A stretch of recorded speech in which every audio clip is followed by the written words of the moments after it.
Oi, gente, bom dia. Eu tava aqui tentando achar um lugar aqui, meu visor não, minha câmera tá trincadinha ali na frente. E eu tava tentando achar um lugar que não pegasse, não ofuscasse, tá? Por causa do visor trincado. Eu sei que ontem eu prometi botar o vídeo aqui do que eu fiz pra conseguir dar uma melhorada na minha impulsividade. Vamos falar de impulsividade. Eu vim de cara lavada mesmo porque ontem eu fiquei esperando dar tempo, dar tempo, dar tempo e não deu tempo, então vai assim mesmo. Tá? Assim, ó, gente, eu sempre fui muito impulsiva, principalmente na área da fala, e isso é normal. A hiperatividade entre meninos e meninas, elas são diferentes, tá? Homem e mulher, elas são diferentes. O menino, ele é predominantemente, na maioria das vezes, predominantemente hiperativo na área da coordenação motora, tá? Na área física. Então, assim, e a menina, ela é predominantemente hiperativa na área mental e sobressaia, na maioria das vezes, na área da fala. A minha filha, ela teve uma fase que ela era muito gralha. Agora ela não é tão gralha, ela tá mais tranquila. Mas a gente nota que ela tá sempre viajando, assim, mas ela não tem ainda o laudo, né? Não tem ainda, não fechou o diagnóstico do TDAH, porque precisa de 60% e o psicólogo disse que não fecha 60% com ele. Mas eu não estou à procura exatamente de diagnóstico, né? Como isso ainda não está interferindo muito na vida dela, estou à procura de um tratamento, então ela segue se tratando. O meu filho e eu, a gente é do tipo combinado, que é hiperativo e desatento. E a minha hiperatividade, ela sempre foi muito mental. Às vezes, quando eu tava assim, agora nem tanto, tá? Conforme, que nem eu digo assim pra vocês, eu não me trato. Não, eu nunca me tratei. Eu nunca tomei um remédio, eu nunca fui pra psicólogo, eu nunca fui pra neuro, eu nunca fiz nada. Só que assim, no meu tempo, quando eu era pequena, não existia diagnóstico. Então eu fui me adaptando à vida, tá? Sempre, claro, sempre ouvindo que eu era burra, que eu era tansa, que eu era voada, que eu não queria nada da vida, que eu não levava as coisas a sério, tá? Mas eu fui me adaptando, tá? Me adaptei. Depois, quando eu tinha 18 anos, eu tive meu filho, então eu tive que dar atenção para ele, né, nas dificuldades dele, porque ele era, né, a situação dele era muito difícil, era muito punk, então eu não pude cuidar de mim. E agora, com 40 anos, quase 40 anos, não vejo muito por que eu correr atrás disso. Se eu ver necessidade, né, eu vou atrás. E como eu estou estudando psicanálise, eles exigem que a gente faça sessões de psicanálise, então isso já ameniza bastante.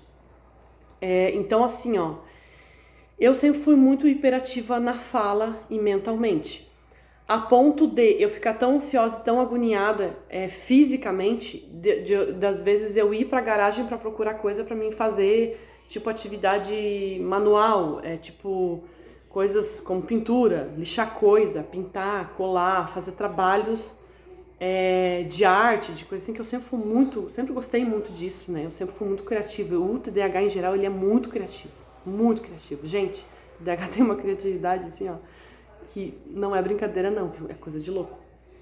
E, então o que eu fiz assim? Por exemplo, eu normalmente eu era mais impulsiva, tá? Eu tô tentando que esse vídeo não fique muito longo, mas vai ficar. Eu era mais impulsiva, principalmente na fala. A gente não tem um filtro no córtex pré-frontal, que fica nessa região aqui atrás da testa, a gente não tem um filtro, tá? A gente não filtra o que a gente fala. A gente pensa qualquer coisa e fala. Por que acontece assim, ó? A gente não tem filtro. Então, assim, ó, eu conheço, por exemplo, 3 Mateus na minha vida, tá? E o meu marido, por exemplo, uma coisa que acontece muito aqui em casa. Meu marido, por exemplo, ele tá falando sobre o negócio do carro do Matheus, que aconteceu assim, que ele comprou o carro e não sei o que, e não deu certo tal coisa, e o carro estragou, daí eles tiveram que entrar num consenso, né, sobre o negócio do carro. Tá, daí para aquele assunto e vem outro assunto. Daqui a pouco ele vem e fala de novo do Matheus. Eu pergunto assim, sobre outra coisa do Matheus. Do mesmo Matheus. E eu pergunto assim, de que Matheus você tá falando? Porque todos os Matheus vêm na minha vida. Quando fala a palavra palha, vem tudo sobre palha que eu já ouvi nos últimos anos. A gente não tem um filtro, tá? Então, quando fala de, sei lá, fala de capim, sei lá, fala de pedra, vem tudo quanto é pedra. Tá, vem a pedra que foi largada aqui semana passada do material daí vem a pedra que a Aimee pegou ontem no rio, daí vem a pedra do, sabe? Vem todas as pedras dos últimos meses que foi falado e que a gente viu, que a gente se conectou sobre o assunto pedra, vem na minha cabeça. Porque a gente não tem esse filtro, tá? Eu não sei pra onde é que eu olho direito, eu tô me ajeitando ainda nisso. Então a gente não tem esse filtro. Então quando fala sobre um assunto X, vem todos os X que na tua cabeça. Não vem um X, não vem o X do que tá falando, vem tudo. E a gente não tem esse filtro. Então, e muitas vezes acontece assim, ó, na maioria das vezes acontece assim, ó. Vem na cabeça de qualquer jeito e tu fala de qualquer jeito, depois tu vê que tu falou besteira. Aconteceu muito isso. Então o que eu comecei a fazer, tá? Eu comecei a fazer assim. A me domesticar, a me treinar o meu cérebro, tá? Vou fazer assim, eu vou pensar antes se é necessário aquilo que eu vou falar.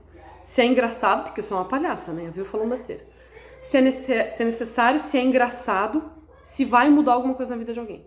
Só que eu não penso na hora que eu vou falar. Eu saio, tipo assim, vai uma reunião de família, uma reunião de amigos, pessoas que normalmente tá no vucu-vucu falando, discutindo, e tu sai, tu fala aquela besteira, depois tu te arrepende. Então eu comecei a fazer assim pra não passar vergonha, tá?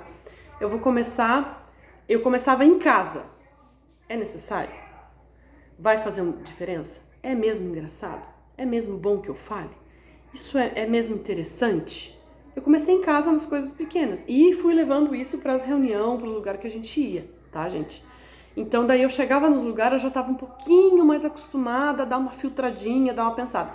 E tinha coisas assim que eu via que realmente era interessante, eu fazia assim, não, peraí, deixa eu...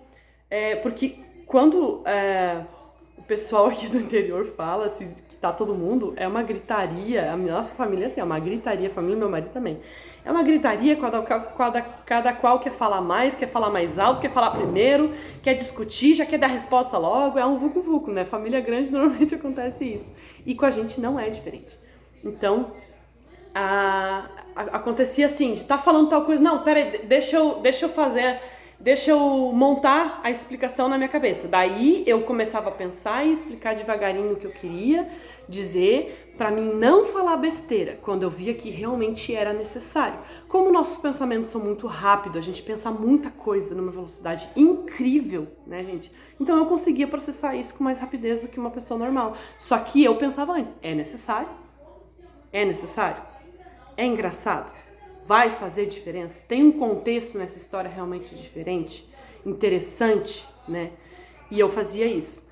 E assim eu fui moldando, tá, gente? Fui moldando o meu pensamento, fui moldando se realmente era preciso falar aquilo. Eu fui sendo menos hiperativa na fala, eu fui sendo menos impulsiva, porque eu fui freando muitas coisas que eu falava. Eu já não falo mais, eu já não falo tanto.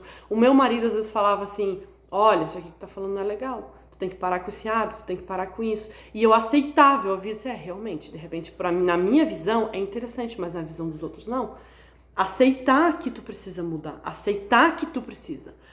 Porém, uma vez eu falei isso com o neuro do meu filho, tá? E ele disse assim, ele falou assim, algumas pessoas conseguem, sem medicação, sem tratamento, algumas não. Talvez o teu filho não consiga. Talvez tu consiga, talvez o teu filho só consiga mais pra frente. Detalhe, eu só consegui fazer algumas mudanças quando eu entendi que realmente estavam me prejudicando, que eu entendi que realmente era necessário, tá? E depois de um autoconhecimento muito grande, gente. Antes dos 30 anos eu não consegui mudar nada. Eu não tinha autoconhecimento, eu não sabia dos meus limites, eu não sabia até onde eu podia ir. Tem dias que eu sei que eu não posso ver determinadas pessoas, porque aquilo vai me irritar, porque as pessoas provocam, as pessoas irritam, as pessoas me estressam, tá? E aquilo ali me chateia muito. Então eu venho pra casa angustiada, eu venho chateada, eu venho irritada, eu perco sono por alguma coisa que alguém falou. Sabe? Então tem épocas, por exemplo, se eu tô de TPM, tem lugar que eu não vou. Tem lugar que eu não vou. Conforme tiver minha TPM, tem lugar que eu não saio de casa. Porque eu me conheço. Eu sei qual é o meu limite. O meu limite é muito raso. Eu sei que tem coisa que não dá mais pra mim. Então, assim, é de autoconhecimento. Eu saber que aquilo não serve pra mim. É como tu saber beber. Antigamente, quando eu era novinha, ali, 14, 15 anos, eu não sabia beber, eu bebia todas. Hoje em dia eu sei beber, eu sei qual é o meu limite, eu sei que é pouquinho, né? Eu sei que ali eu fico alegrinha, deu, encerrou, porque senão vão me passar, né? É de autoconhecimento, tu saber até onde tu pode ir, tu saber quais as condições, tu saber qual é o ambiente que tu pode chegar, tá, gente? Então a impulsividade dá sim pra dar uma peneirada, só que é muito esforço. Tinha lugares, às vezes, que eu preciso ter noção, que eu dizia assim, hoje eu não vou responder. Vão me provocar, vão me irritar, vão me chatear. Vão falar alguma coisa, porque sempre sai alguma coisa, um piadista lá fala uma besteira. Eu durante muito tempo fui chamada de loira burra, porque eu sou alemoa mesmo, né? Eu clarei os cabelos, mas eu sou loira mesmo, sou alemoa. E eu era chamada de loira burra, porque eu sempre fui avoada, sempre fui dancinha, né? Daí, pra piorar, a gente é muito literal, né? A gente não entende sarcasmo, a gente não entende, custa muito a entender deboche, muita piada a gente custa a entender, porque a gente é muito literal. Então, o TDAH, isso é muito, muito comum, muito normal. Então, eu era chamada de loira burra, durante mais de 20 anos fui chamada de loira burra por uma pessoa da família do meu marido, e aquilo me irritava tanto, assim, me irritava tanto. Sabe? Então eu tive que começar a me moldar para mim não ficar tão frustrada e tão chateada, porque isso são coisas da infância, né? Por causa daquela bendita música da Loura Burra. Isso ficou, tá? Eu sei que esse vídeo tá longo. Se eu lembrar de mais alguma coisa que eu fazia, tá? Eu vou tentar passar para vocês, tá? E nessas situações que essa última que eu falei, que eu ficava quieta, eu me calava, eu saía na decisão de não falar. Tipo, comentários curtos, pequenos, breves. Agora, entrar numa discussão, eu olhava assim, hoje eu não vou falar de política. Não vou falar de política, eu tô muito fora, eu tô meio irritada, eu tô meio estressada, eu não vou falar de política, porque se eu falar de política eu ouvir besteira, eu vou... Que eu sou muito de discutir, né? Eu vou falar besteira e não vai prestar. Se eu ouvir o que eu não quero, eu vou falar besteira. Então eu decidi assim, hoje eu não vou falar. E eu não falava. Nossa, tinha coisa que me doía às vezes por dentro. Mas eu notava que o meu bem-estar pós aquela situação era muito maior do que eu ter respondido e ter entrado numa discussão. Então tem discussões, gente, que não valem a pena. Tem brigas que não valem a pena. Às vezes eu vou num lugar, eu escuto alguma coisa que eu olho assim, nossa, quanta ignorância, quanta burrice, a pessoa não sabe o que tá falando, gente, a pessoa não sabe o que tá falando. Mas é melhor do que tu levar uma discussão pra casa, não dormir, perder o sono, se irritar, se incomodar, se estressar até dizer chega. Tá? O meu bem-estar é muito maior hoje. É muito maior hoje. Vocês têm que entender isso, gente. Que o bem-estar de vocês é muito maior. Então, dá uma acessada nessa hiperatividade, nessa impulsividade mental de vocês. Se vocês conseguirem, claro, né? Tentem exercitar isso. Tentem moldar isso.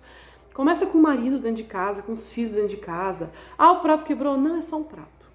Eu não vou me estressar. Eu não vou fazer uma guerra, não vou fazer um griteiro com meus filhos, porque é só um prato. É só um copo.